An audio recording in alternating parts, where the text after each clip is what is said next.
Especially inspired me. Find out. Sure. That's when I had that. We just blah blah blah blah with the odd space. Yes. And then I interrupt you like this just to see if it's making any effect on my voice. Another question and probably cut off your answer and we'll see We'll what have a listen happens. to it. Is that enough? Will you be able to tell though? We're off and running. Alright, we're off and running. Yeah. Off and running, wow.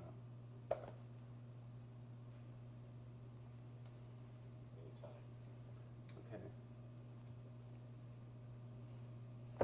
So you're in New York, happy to be back, right? Yeah, here in the Soviet States of America. Okay. Have you been to Soviet Union recently? No, actually, I've never been there. I quite fancy going just because everyone tells me it's just like America. Everything's big and there's loads of food, but you've got to queue for it. No, I wouldn't mind going. Actually, somebody I knew, an editor of a pop magazine in England, went and he had a furled up copy of the magazine in his pocket on a train and had this red guard come up to him and, "You give me magazine, me, you give smash hits, big fan."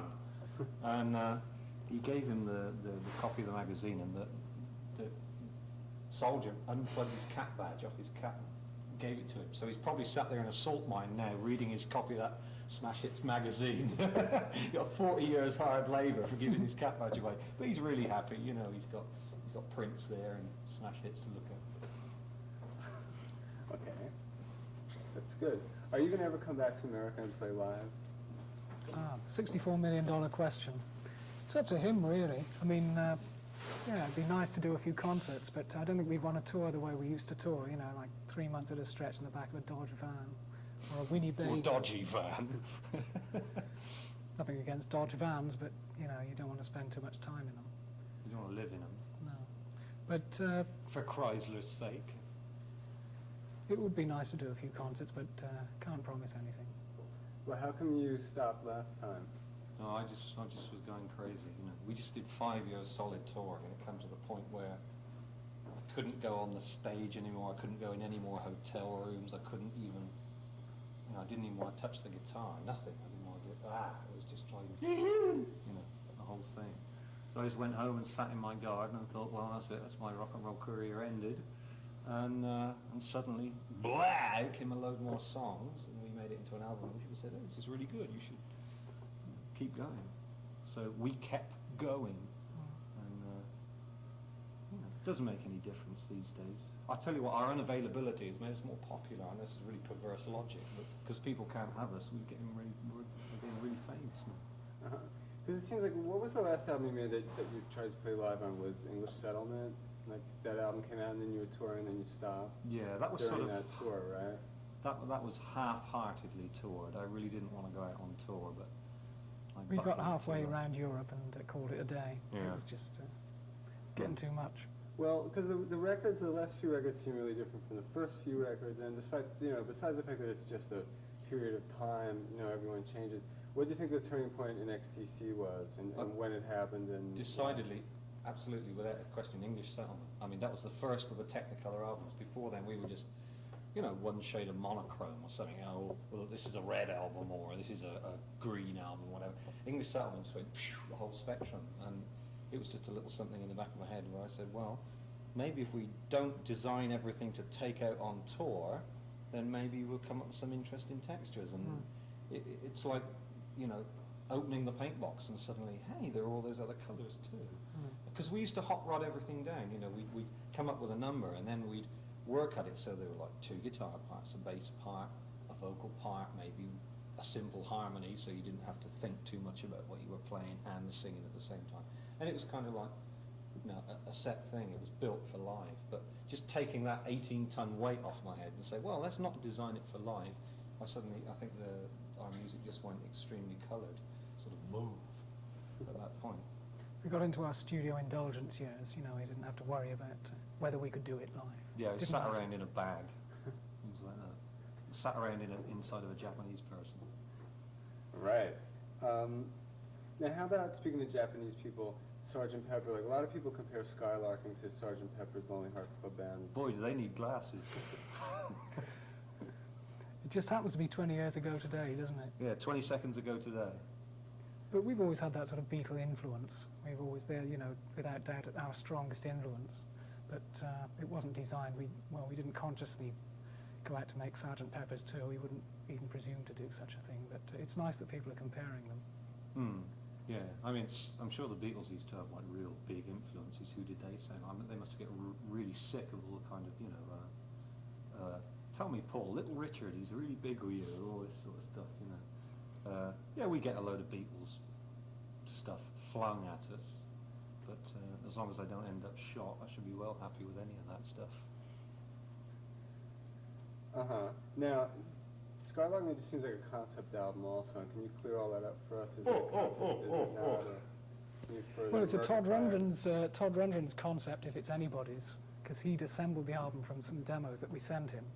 Sent him about 30 songs, and he chose the album from these 30 or so songs.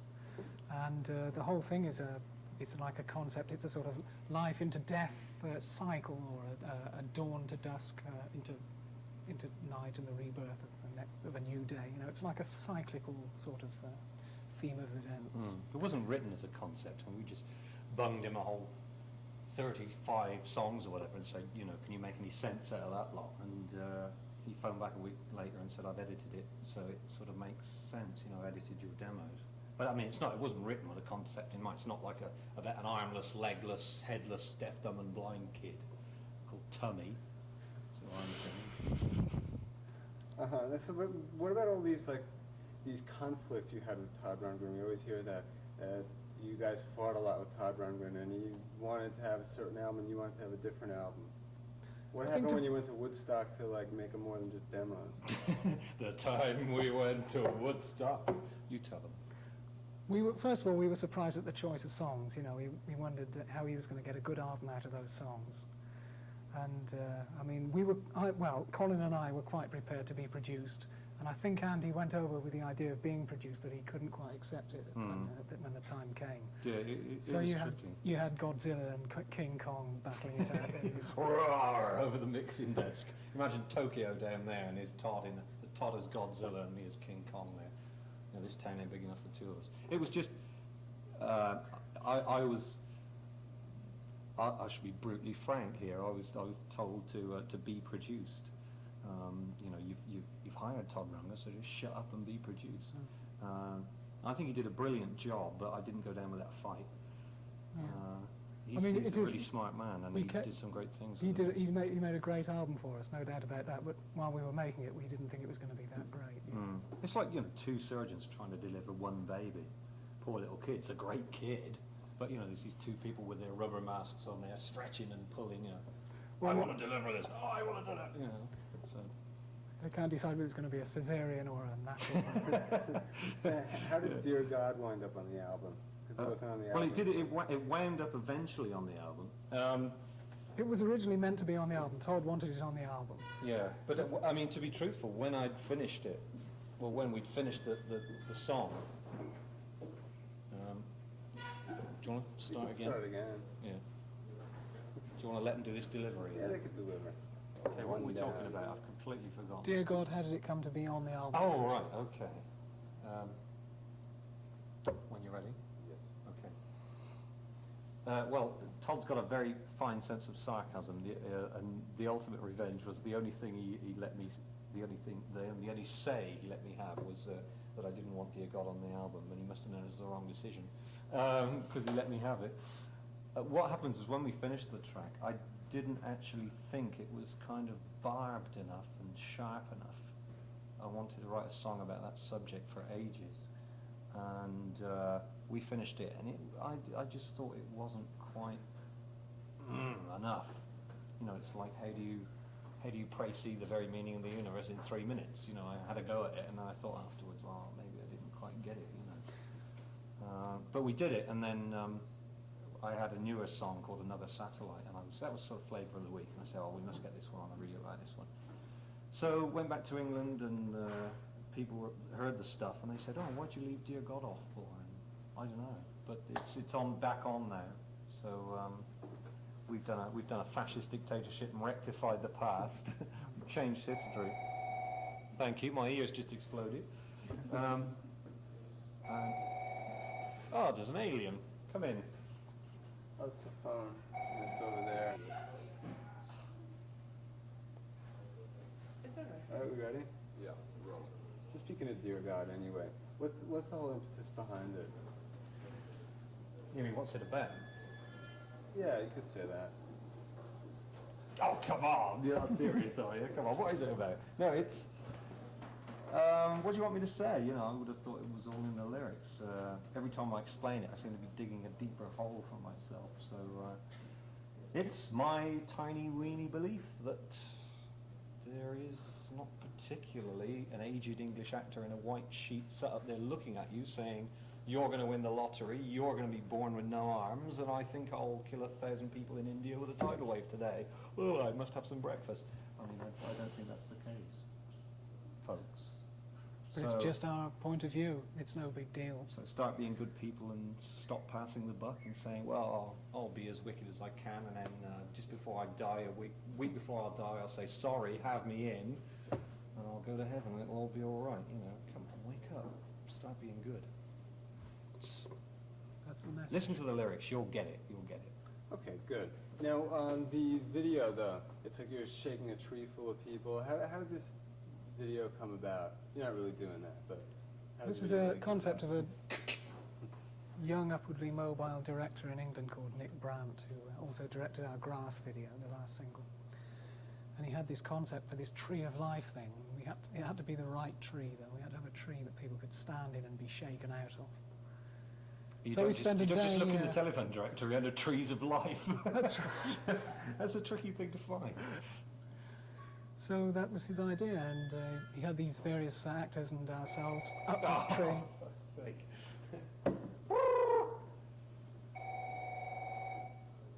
Well, you can see where we'll cut this one, and then just before this rings, you're going to start seeing the video, and then we're going to pick up again.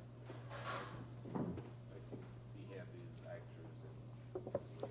So we had these various actors and individuals perched up this tree for hours on end, and a camera on a long boom that was able to pan right the way down and around the tree. You know, it's had one or two interesting camera techniques.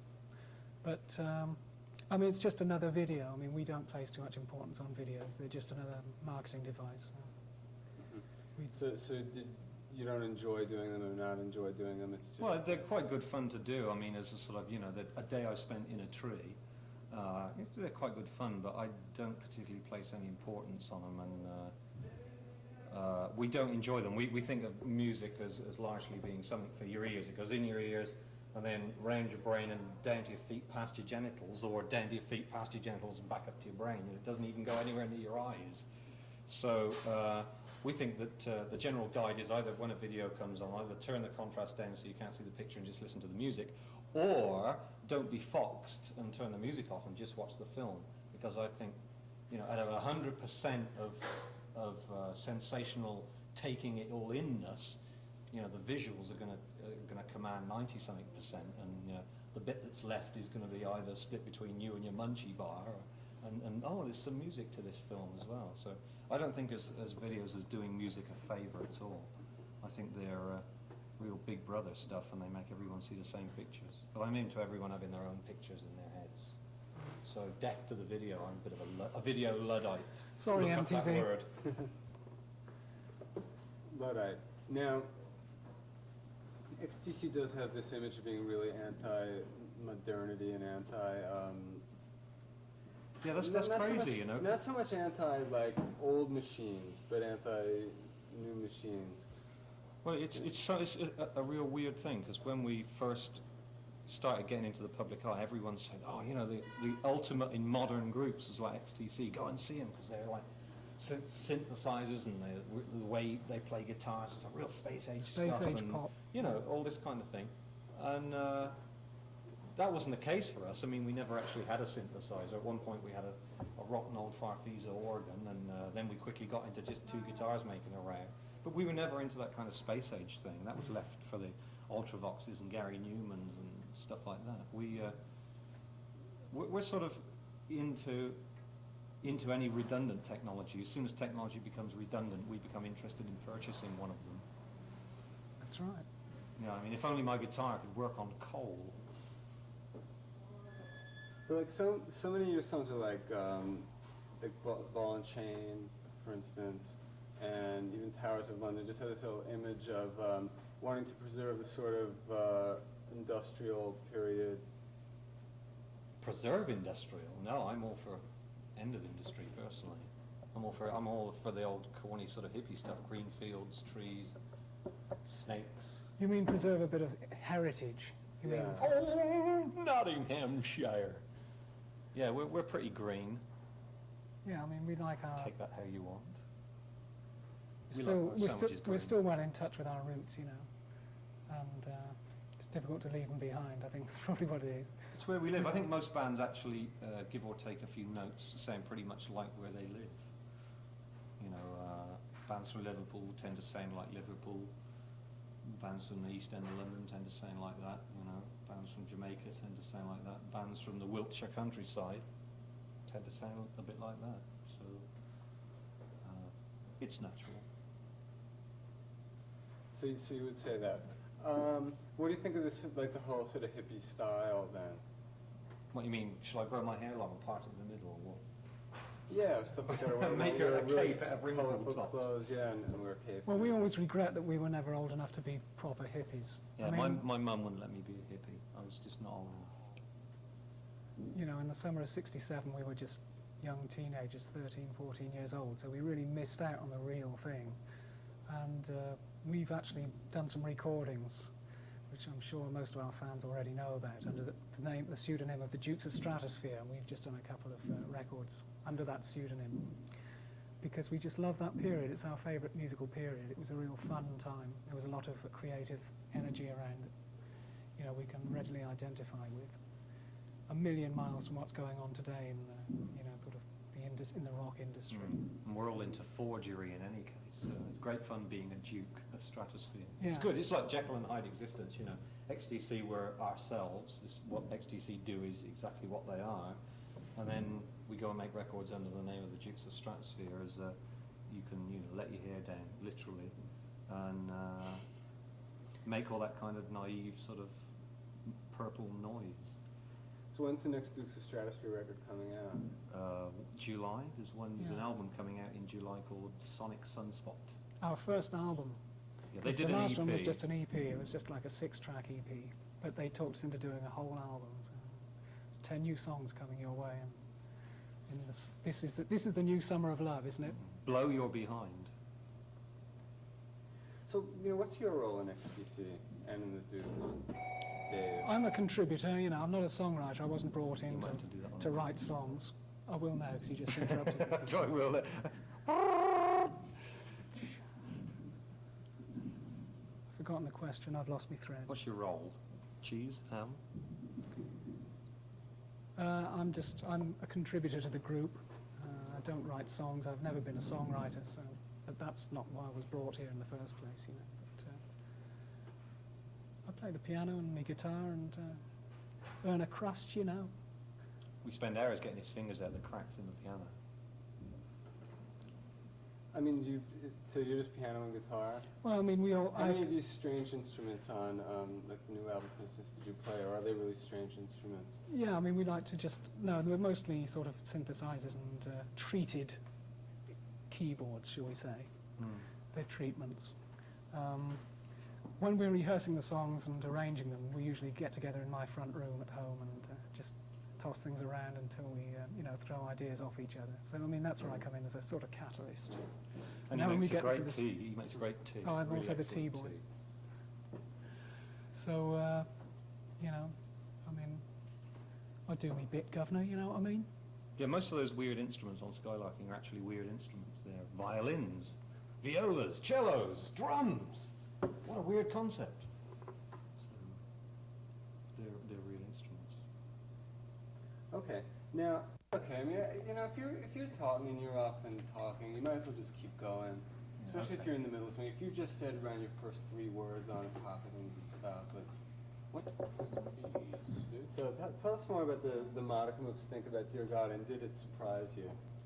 Well, it constantly surprises me. I mean, how anyone can get upset on someone else's opinion. Oh, let me see, what can we do? Modicum of stink. Okay, well, a man phoned into a Florida radio station that was playing it and said that if they didn't stop playing it right there and then, he was going to bomb the station, and he wasn't joking. So they just lifted the needle off there and then. I was doing an interview with a Texas radio station live, and they pulled the plug on me when I said something they didn't agree with.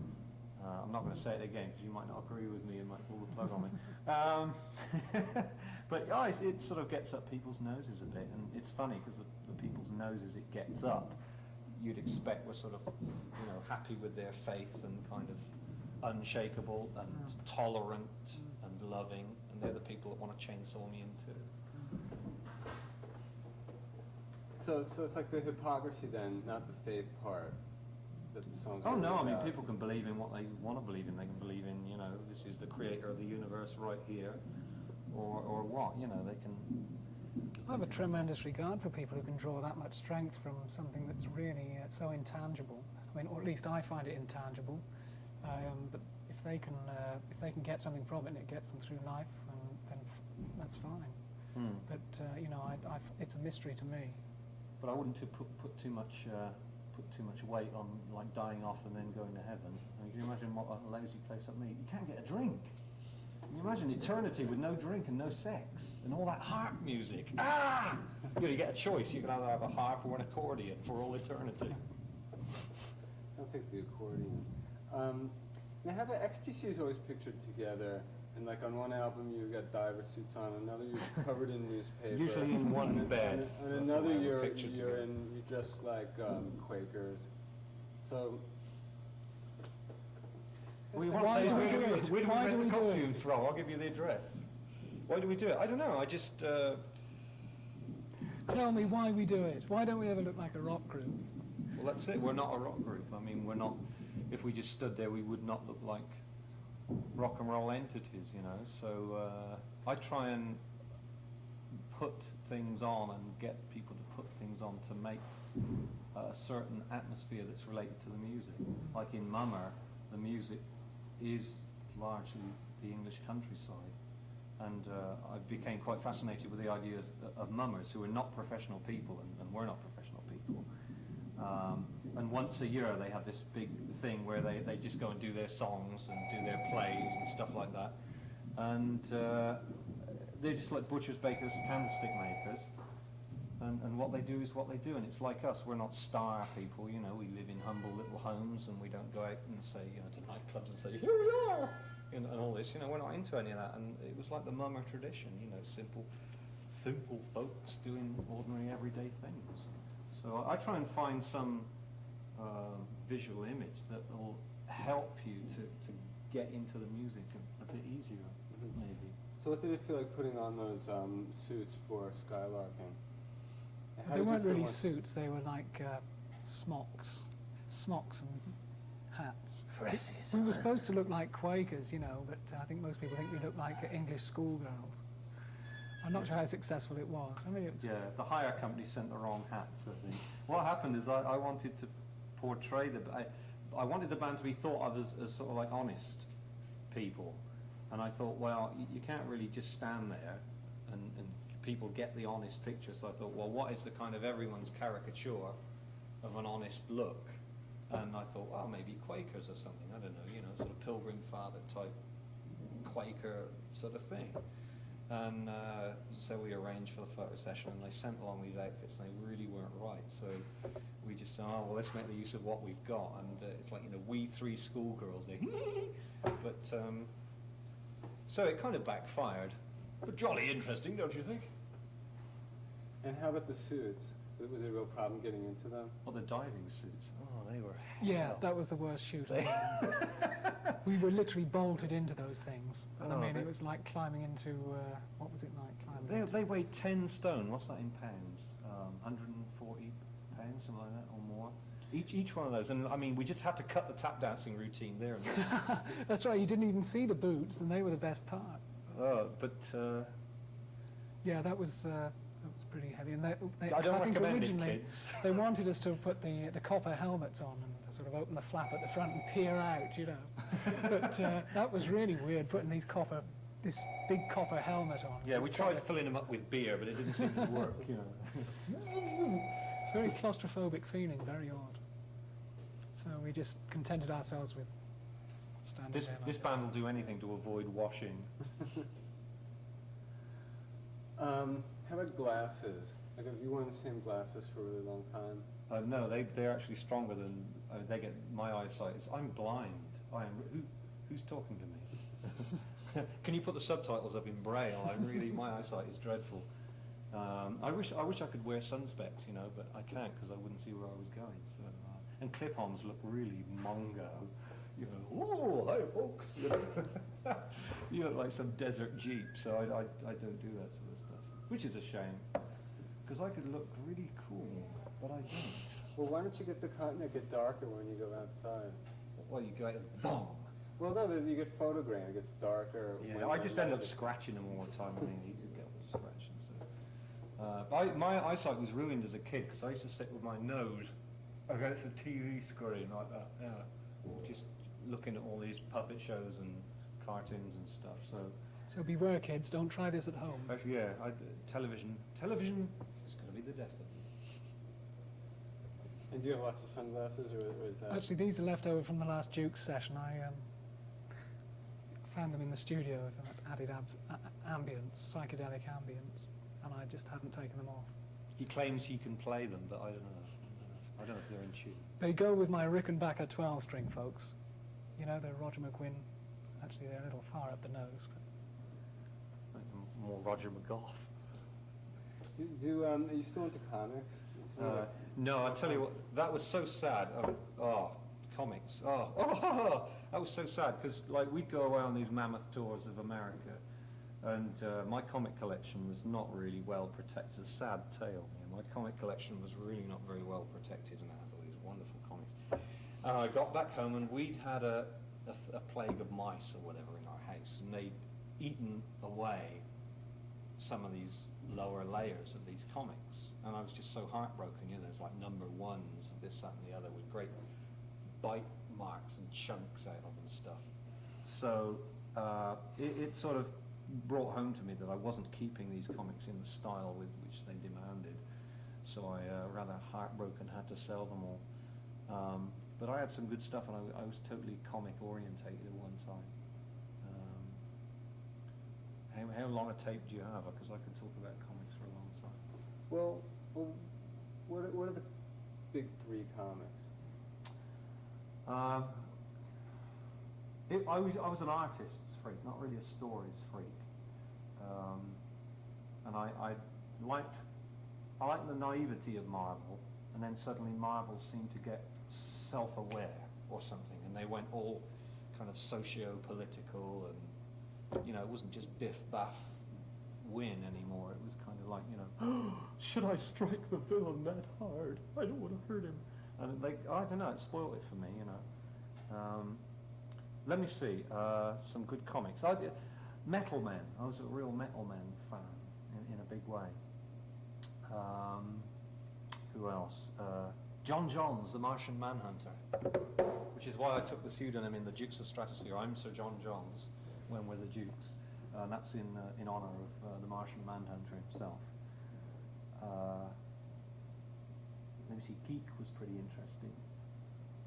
Mr. A by Steve Ditko, his own comics. So this is just going to bore you folks. Let's talk about something else. Geek, Mr. A. Okay. He's beaming down even there. What sort of things do you collect? me? Yeah, you and then. I can't afford to collect many things, but I have a modest collection of guitars that I sort Food. of... no, I don't. That's disposable food. If I collect anything, it's guitars. I have a weakness for guitars. Vintage guitars, but there aren't too many of them around, and they're very expensive these days, so I've kind of knocked that on the head.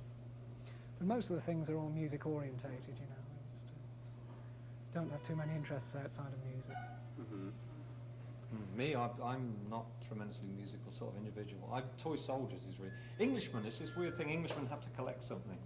They have to have rotten teeth, and they have to collect something, and they have to be into spanking, and that's about it. You know, it's your Oh, we have standard- to be into spanking. well, you know, it's not compulsory, but it seems like, you know, that's your Englishman's trait. Terry Thomas and a damn good whacking. Yeah, Toy Soldiers is. So I come to New York and I just blow all my allowance in a few hours, you know, on Toy Soldiers and stuff. Because you can, I can't get the American ones over in England, you know, the old American dime store stuff or things like that. So I'm really melting. This is the hottest I've ever known New York.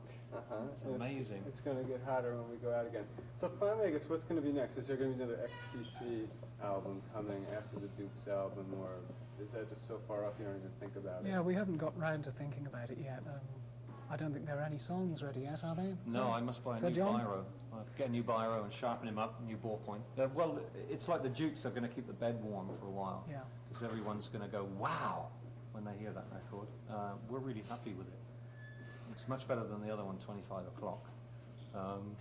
But the Dukes will keep the bed warm, and then when people are sick of them, XTC will come whamming back in. But I really must do something to sort of give myself the that creative urge, you know, like remove a few strings from the guitar. That always makes me want to write songs.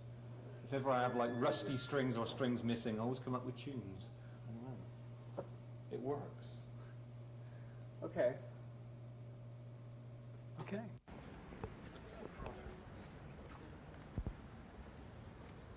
Watch out where this fella's going, you're going to disappear down a manhole.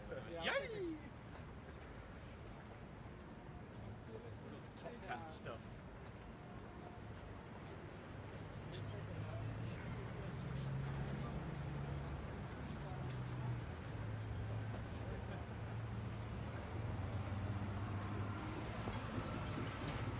Which way? Let's go this way. Let's go towards 14. Okay, right.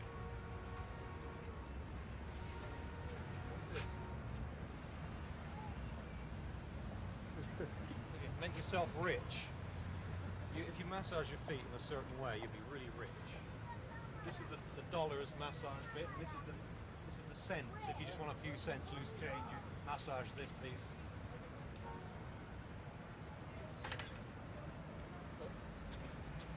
Do you like coffee? This is interesting. What's a French cleaner? I want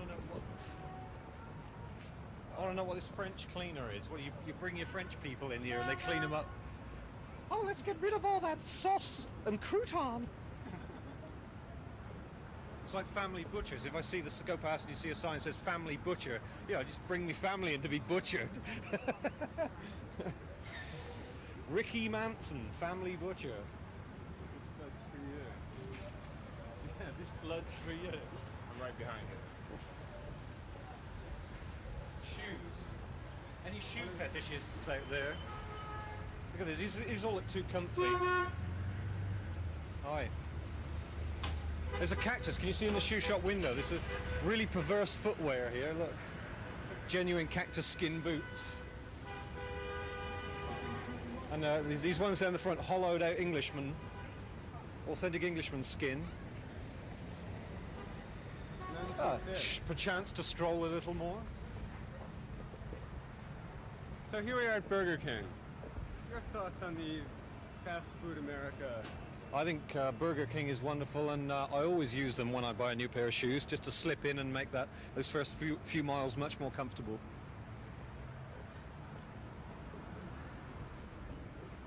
And finally, here we come to. Oh no, it's a second-hand Used record LPs. shop. This is like pornography for Dave. He's in. Let's talk to this chap. What's like security for second-hand records? Yeah, let's talk to this chap. Why don't you ask Dave about going through the second. Yeah, me too. We're here on the streets of New York, and we're going to talk to a weirdo English person about second-hand records. Here we go. And we understand you're searching for a second-hand record, sir. Yes, that's right. Yes, I always come looking for second-hand records when I come to New York. What is it? Is it the smell of the vinyl, the filthy sleeves? What is it? The fact that you can't play in it is cack? I think it's just the fact that they're cheap. There you have it. Life in a word. Cheap. Thank you.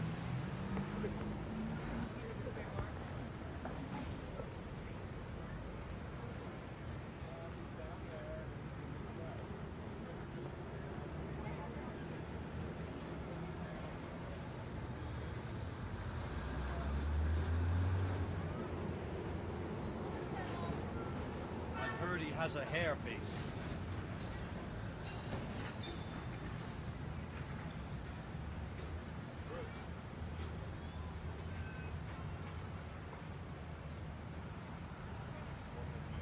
Go ahead. Go ahead. What is a brown dirt cowboy? Is it something to do with a flesh flute player or anything like this? I mean, what is a brown dirt cowboy? Is it something rude? It seems awfully rude. Are you getting that? Yeah, everything. I'd immediately bite it and undo it and turn it into one enormous long piece of plastic that would stretch from here back to where we started from. I would give it all up now. No, I'd probably go and purchase it. I hate to see my children out on the streets like this. So, there. Still there. I don't know if Dave's found anything yet. Tom Waits anthology.